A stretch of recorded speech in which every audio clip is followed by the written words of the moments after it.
चलिए आज थोड़ा सा श्रृंगावलोकन करते हुए चलते हैं।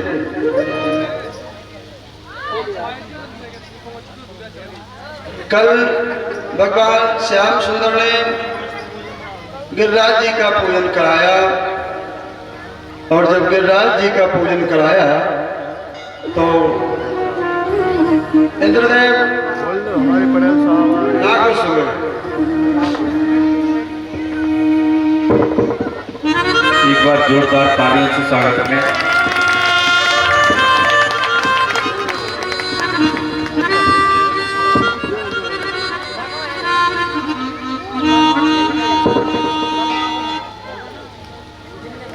इंद्रदेव बहुत प्रसन्न नहीं हुए, यानी नाखुश हो गए। अपने मेघों को आर्डर दिया, कहा एक काम करिए,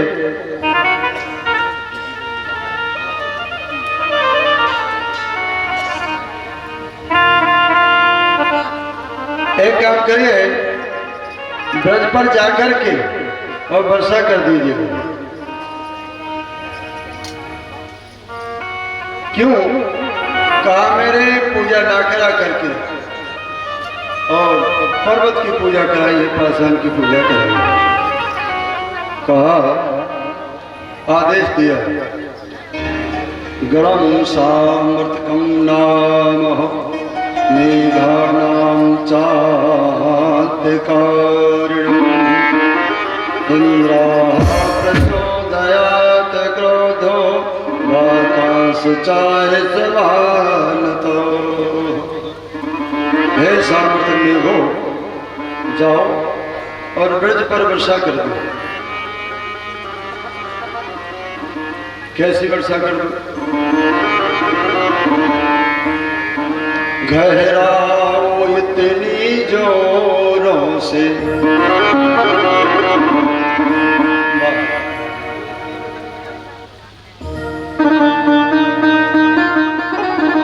गहराओ इतनी जोरों से मेघो कि कानों के पर्दे फट जाएं। इतने वेग से कर लो और घुमड़ाओ इतने जोरों से कि पृथ्वी की परतें पलट जाएं।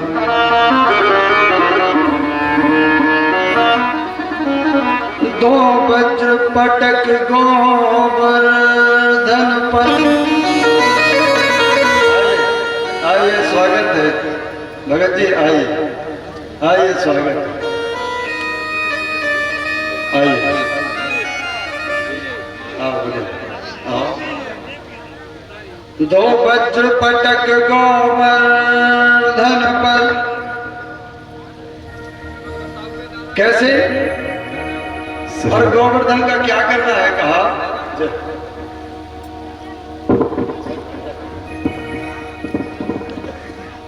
दो वज्र पटक गोवर्धन पर, और इतना करना है कि भूतल के नीचे पहुंचा दो और पशुओं पर महाप्रलय कर दो। खेती पर ओले बरसा दो। ब्रज की खेती पर ओले बरसा दो। जाओ और कुछ कहा, नामो निशान ना बाकी रही, बस एक बार के कड़के पर। इतने कड़कों, नामो निशान ना बाकी रही, बस एक बार के कड़के पर और बिजलियां पटक दो चमका कर उस नंद गोप के लड़के पर। बिजलियां पटक दो, चमका कर उस नंद गोप की लड़की। जाओ और जाकर के इतनी वर्षा कर दो।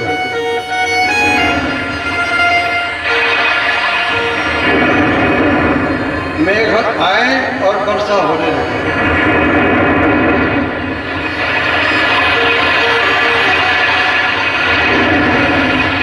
सारे ब्रजवासी घबरा गए। कहा ब्रज नायक ब्रज भय हरण,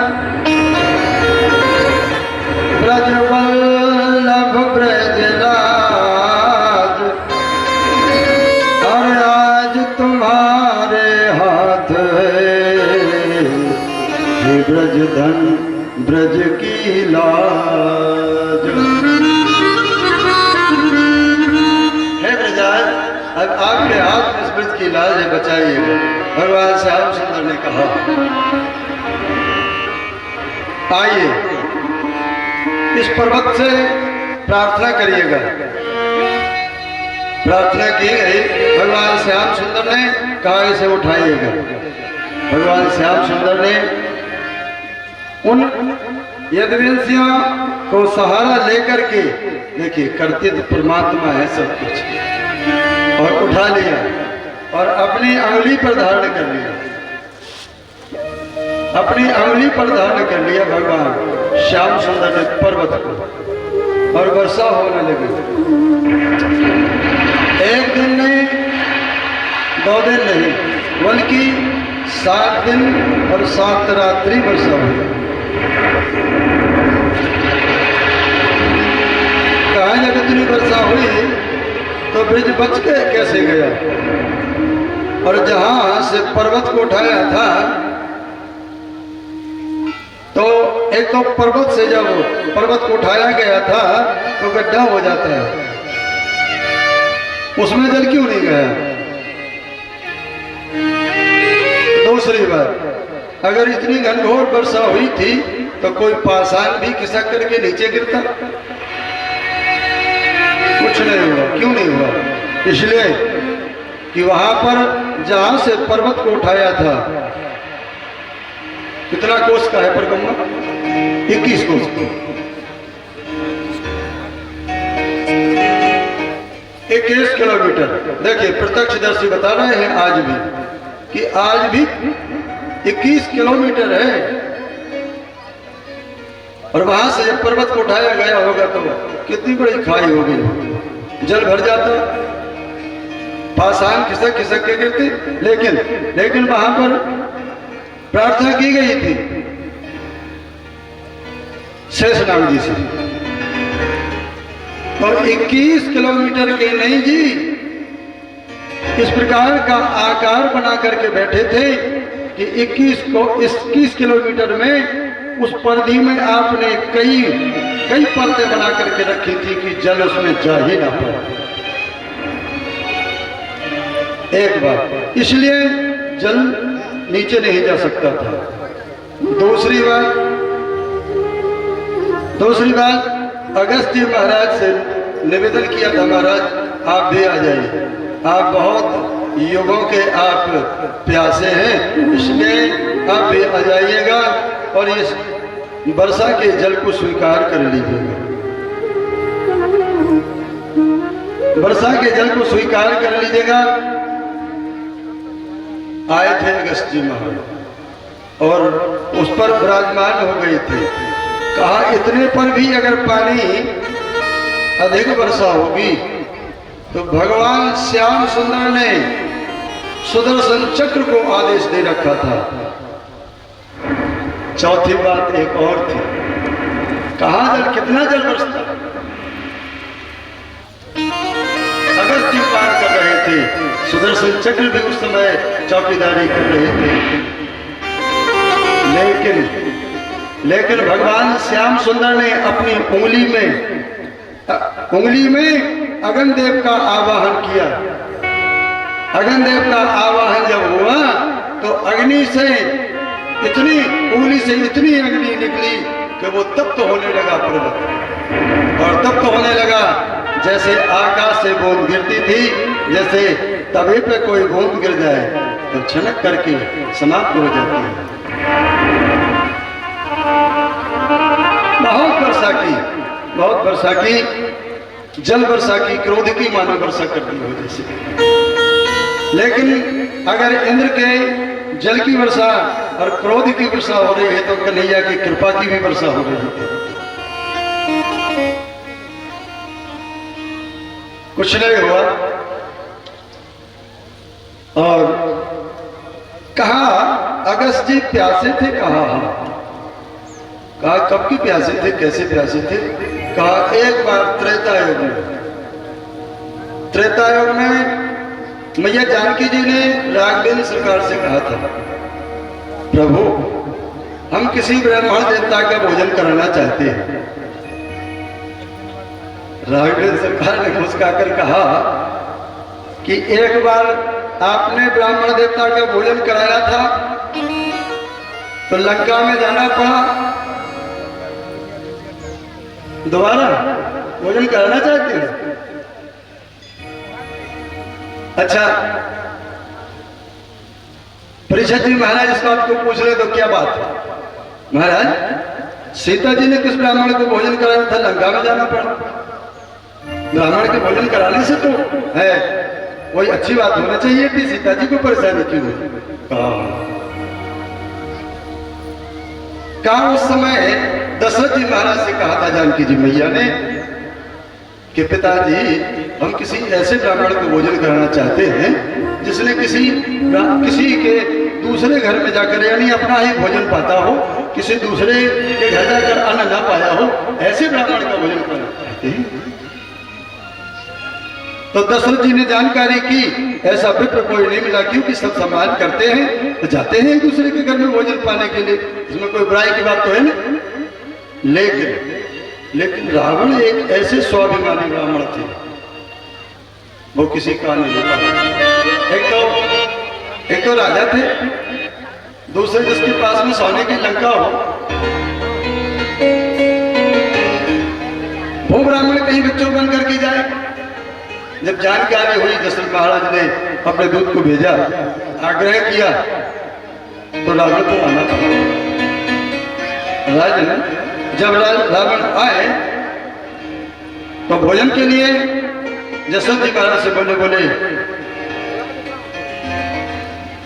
दशरथ जी भोजन तो हम पाएंगे लेकिन एकांत में पाएंगे, जहां बस केवल तुम्हारी मधु होगी या हम होंगे। इसी प्रकार से भोजन करने की व्यवस्था की गई और लंकेश ने जाकर के उस भोजन को जब पाने की बात आई तो कहा केवल जानकी जी हैं वहां। बड़ा दुखी हुआ था वो ब्राह्मण देवता, बहुत दुखी हुआ था उस समय। कहा बेटी मैं भोजन तो पाऊंगा, लेकिन शर्त यह है बात आपको दुख नहीं होना चाहिए। क्या है? कहा मैं वो दुर्भागी बाप हूं कि अपने हाथ से अपनी कन्या का दान नहीं कर सका। बेटा तुझे तेरी माँ के दर्शन नहीं कर सका, तेरे भाई मेघनाथ की तेरे हाथ से रक्षाबंधन नहीं हो सका। मैं दुर्भाग्य वो बाप हूं कि अपने हाथ से कन्यादान नहीं कर सका। संसार में ऐसा दुर्भाग्य बाप कोई होगा? बस भोजन तो मैंने पाया, लेकिन दक्षिणा अभी ये चाहता हूं मैं कि बस तुमको दुख होना नहीं चाहिए, मैं तुमको लंका में ले जाऊंगा। एक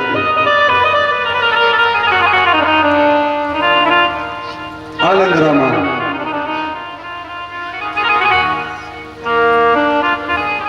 बनारस टीका आनंद रामायण। चलिए एक बार दोबारा फिर तुम भोजन के लिए आग्रह कर रही हूं। हाँ, कोई ऐसा ब्राह्मण देवता लाई है जिसे हम भोजन कराएं। अगस्त जी महाराज को भोजन के लिए बुलाया। अगस्त जी महाराज आए, भोजन प्रसादी की व्यवस्था हुई, और जब अगस्त जी ने भोजन पाया तो इतना भोजन पाया कि जानकी जी ने जितना बना करके रखा था, और मैया जानकी जी का भोजन समाप्त होने के लिए है, तो रिद्धि सिद्धियों को भी बुलाया, और रिद्धि सिद्धियों ने भी मैया जानकी जी की पूर्ण सेवा की। लेकिन अगस्त जी महाराज के लिए भोजन कम पड़ता दिख रहा था। अब तो जानकी मैया बहुत घबराने लगी। जब जानकी मैया घबराने लगी तो प्रार्थना की गणेश जी महाराज से। गणेश जी महाराज से प्रार्थना की, महाराज आप आइएगा, और गणेश जी महाराज आए। गणेश जी महाराज ने भी कोशिश की, रिद्धि सिद्धियों ने भी कोशिश की, लेकिन एक दिन नहीं 15 दिन तक ये भोजन चला। जब 15 दिन तक भोजन चला, सीता मैया घबरा गई। भगवान का ध्यान किया, राम का, तो राम भी एक साधु का वेश धारण करके और पहुंच गए। है कोई दरबार में? हाँ महाराज है। सेवकों ने कहा है, आइए महाराज, क्या चाहते हैं? बहुत भूख लगी है, आइए महाराज भोजन पाइएगा। सीता जी को खबर दी कि एक ब्राह्मण देवता और आ गए भोजन पाने के लिए। अब तो सीता जी पसीना पसीना हो गए। एक व्यक्ति को, एक ब्राह्मण को तो भोजन पवा नहीं पा रहे थे, अब तो और दूसरे भी देवता आ गए। पहुंचे वहां पर, भगवान राम साधु का वेश धारण करके वहां पहुंचे, और भोजन थोड़ा सा भोजन पाया। नजदीक महात्मा जी के पास में बैठ करके भोजन पाया, और थोड़े ही देर में कहने लगे, बस देवी देवी बस।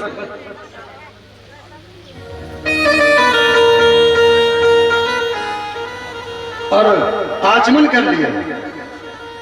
आचमन जब कर लिया तो चौका सकरा हो गया। वैष्णव में ये पद्धति होती है। चौका सकरा हो गया। अगस्त जी जान गए कि बहुत चलिया हो, सीता जी की चलाने के लिए आपने ये लीला की, लाइएगा जल लाइएगा और आचमन करें, जलपान करें। सीता जी स्वर्ण के पात्र में जल लेने के लिए गई, जल लाई। प्रभु राम बोले सीते, इनको जल भी नहीं पिला पाओगी आप। अब एक काम है कि महाराज जल उधार में पड़ा रहने में, और जल मैं आपको पिलाऊंगा, उधार बना लेने मुझे। और वो उधारी का जल भगवान श्याम सुंदर ने और गिरिराज जी पर जो वर्षा हुई थी, इंद्र ने वर्षा की थी, उस जल से उसकी पूर्ति की। बोलिए गिरधारी भगवान की।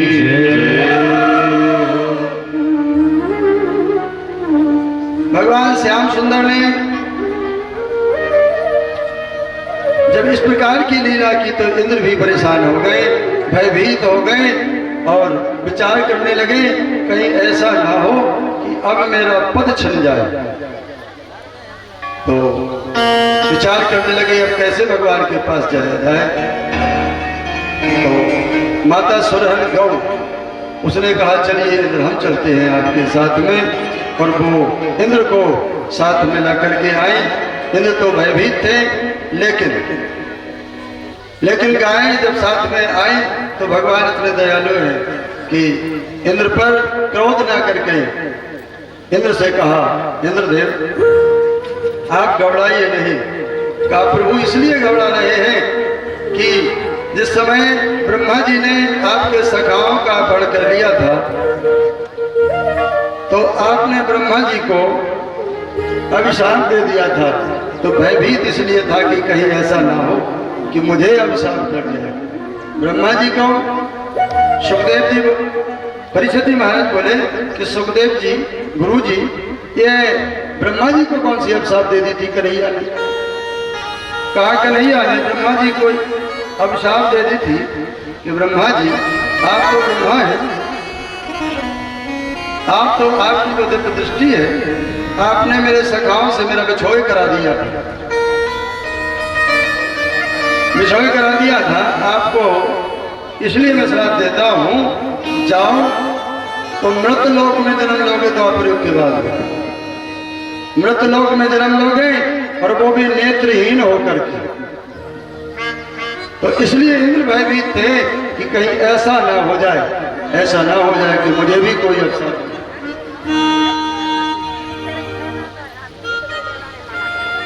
भगवान श्याम सुंदर ने कहा, नहीं इंद्र, देवेंद्र, आपसे मैं नाखुश नहीं हूं, रुष्ट नहीं हूं। कहा प्रभु दयालु है आप। कहा इसलिए आपसे रुष्ट नहीं हूं क्योंकि ब्रह्मा जी ने तो मेरा बिछोई कराया था मेरे सखाओं से, लेकिन आपने जो वर्षा की तो मैंने अपनी अंगुली पर गोवर्धन पर्वत को धारण किया, इसलिए सारे ब्रजवासी 7 दिन मेरे साथ में रहे, तो कम से कम ये अवसर तो प्राप्त होगा।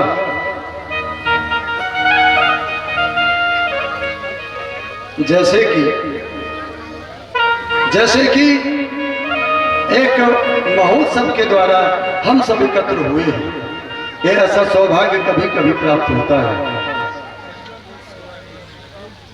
तो इंद्र को भगवान श्याम सुंदर ने क्षमा किया। इंद्र को जब क्षमा किया तो उस समय सुरहन जो गाय थी उसके दूध से भगवान श्याम सुंदर का स्नान कराया गया, और सुरहन गाय ने कहा प्रभु कृपा करके आज हमें वरदान दीजिएगा, हम आज से हमारे जो इंद्र रक्षक थे अब आप रक्षक होंगे। तो भगवान का नाम गोपाल हो गया। अब